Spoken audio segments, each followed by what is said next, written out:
My name is Ron LeBlanc, and I'm an international gem hunter. My partner Diane and I explore the world looking for gemstones, and this is the story.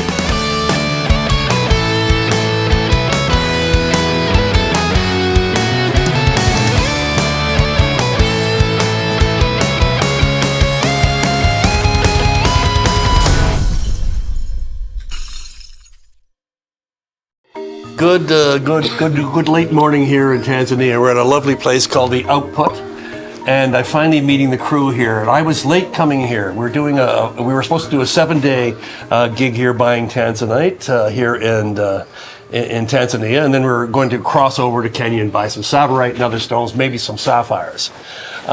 Nevertheless, it's been an unholy mess, a dog's breakfast, as they say in Canada sometimes. Diane, my lovely Diane, friends of all these people here, was supposed to show up as well, and she is a good fellow gem hunter. And but her mother got very, very sick, and so she couldn't come. Next thing you know, I'm about 48 hours out. And I get sick, very, very sick. And so I was 4 days late here, and my poor colleagues here were here waiting on us, and they were doing some gem hunting themselves and looking at things and a few safaris here and there. But nevertheless, it's really, really been tricky. We've only got about 48 hours left here in Tanzania to get our tanzanite, should we be able to even do it. It's too tight. So we'll see what's going on. But nevertheless, I'm here, finally here, and I'm with my colleagues. There is Maz over here. Hi. He's an old friend, good friend of mine. He's an investor, and he's looking at the market right now and seeing if it's good for his own clients. Maz Manon, and so he's really going to be a help along here. And also at the other end here is Ari, and Ari is an incontrovertibly the finest cutter award-winning cutter from Madagascar. I call him the best. He might be a little more humble than that, but he's very, very good. And what he's really here for is to be the ultimate gemological instrument. Colleague, friend, of course, but also and fellow party animal. But he's really here as the ultimate gemological tool, because Ari knows stones in and out, and it's very, very important. One bad stone that trips off, you lose $5,000 and cuts into the profit. So Ari, thank God we have Ari here. And then, of course, and my friend and a good friend here, and this is a guy called Mikey, and he's going to take care of all the AV stuff, all the audio-visual stuff. I'm sorry, I'm a little sick. The fog's in place, but nevertheless, so it's a good little team. Although we're late, well, we're not going to worry too much about it.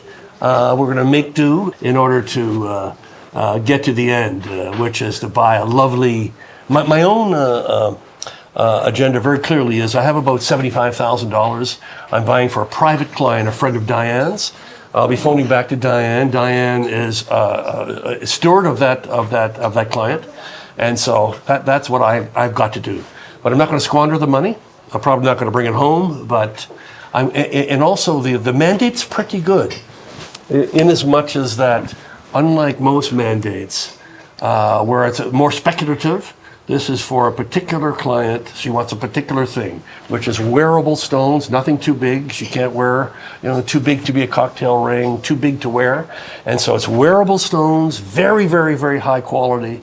This person trusts me very specifically, and in doing so, that it really allows me to bring my full focus on buying the best possible stones. So I always think I'm buying them for me, not for a client.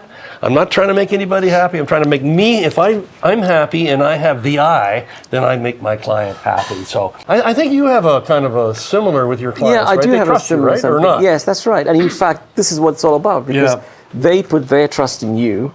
And in fact, you are their eyes. You go around, check out what's there, what's not there. And there isn't this sort of like, oh, by the way, is this good? Is that good? They've given you the mandate. You've gone out. They trust you. You just go out there, do the best, find the best, and then when they receive the item after you've gone back to them and they're very happy with it, then your job's done. Yeah, I think the one thing with that, the one thing about it, of course, is that the buck stops with you, right? Absolutely. So if you buy them wrong, so you have to be willing to say, you can't wash your hands of the issue. No, it's a responsibility you take. Yeah, you take the responsibility on, but it's much easier, much better, much more functional when you're buying. Yeah. That's right. And the whole essence of it is that you have free reign. Yeah. And that free reign gives you the license to sort of go out there and, in essence, you think to yourself, well, will my client like this? Yes, no, yes, no. You make that decision, and then because the trust is in you, you've gone back to them and said, this is the best I've got for you. Yeah, and it also is in sympathy with the market itself, because you never know what's there, right? Yeah. You could be going for the Tanzanite. Suddenly you see, oh my God, there's a Savorite. Yeah. And you weren't necessarily going out to get a Savorite, but a Savorite presented itself. And so that's the nature of the market. Yeah. It's the happenstance, the serendipity part of it. And so then again, you are the right tool because you can make the choice, right? And it's interesting you mentioned Savorites, because I have seen Savorites, Yeah. and I have been distracted, and I have got Savorites. Exactly. And I hope your clients are happy, but we'll see. But I think we should see this time post-COVID, and Ari up from Madagascar. It's a new stone for him too. But I think we should look at this trip as well as just sussing things out, figuring them out. As an right? exploratory reconnaissance mission. Yeah, reconnaissance. And that's the best way to do it because you're not, pushed to do something perhaps that you unnaturally so.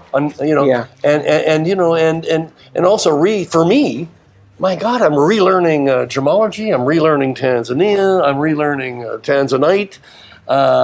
And this years since really there was we were all active.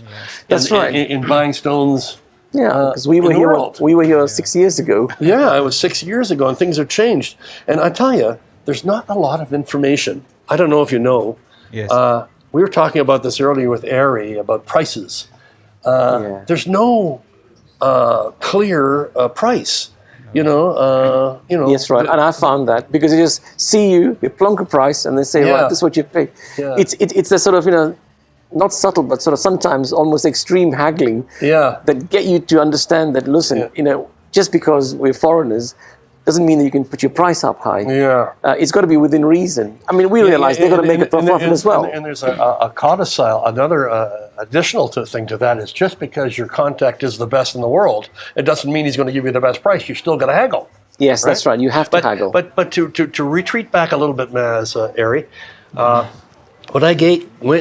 when you sent me the thing that when you sent me a missive when I was sick before I came, that you had saw beautiful Tanzanite for $600 top. Tanzanite $600. This is crazy. I almost turned around. I said, "See you later, Ari. I'll see you later, Matt. See you later, Mickey. Hope you have a good trip on the good safari." Because I wasn't going to come. And then was good. then I talked to the greatest gemologist, a guy called Duncan Parker in Canada, and he said the prices are not getting much more than, are under 500. He was talking actually 400. He says you have a hard time getting 500 a carat for Tanzanite in Canada. So there's another thing. So you're saying this, which is true. Yeah. He's saying this is his knowledge, and he knows what the hell he's talking about. He's saying under $400 a carat, and then you land here on terra firma, and there's a different price. So you got to negotiate between all those things. Yes, that's but right. That's what you need to do, and you need real confident voices that are going to tell you the truth. You need your own experience to bring to bear, and you need the market to compete against itself in order for you to find that medium price, that bearable price, and then you push underneath it. But we got to figure it out. And push hard. Push hard. Local intelligence. Anyways, that's fantastic. I think we'll call it.